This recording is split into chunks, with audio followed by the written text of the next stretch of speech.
এত পাপড় রান্না করেছে, এটা তো পাপড়ে পুরো দোকান হয়ে গেছে। এই কখন থেকে তো দেখছি বিকাল থেকে রান্না করেই যাচ্ছে করেই যাচ্ছে, এত রান্না করে কি করবা? আজকে সেই বিকালবেলা এসেছিল, দুপুরে খাওয়া দাওয়ার পর সে রান্না করতে এসেছি। রাত্রে কয়েকজন লোকজন খাবে তো ওর জন্য এসে রান্না করেছি, পাঁপড় ভেজেছি। এটা হচ্ছে কি ডাল দিয়ে খাওয়ার জন্য পাঁপড় ভেজেছি, আর এদিকে দেখ এটা করেছি চাটনিতে খাওয়ার জন্য পাঁপড়। আর কি কি রান্না করেছি তোমাদের দেখাচ্ছি, আসো দেখো।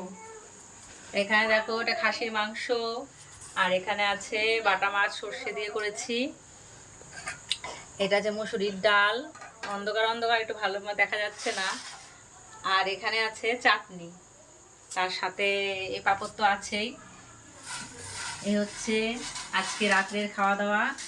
প্রচুর খাটনি গেল, পুরো এক হাতে সব ধুয়ে কেটে তারপরে আবার রান্না করা।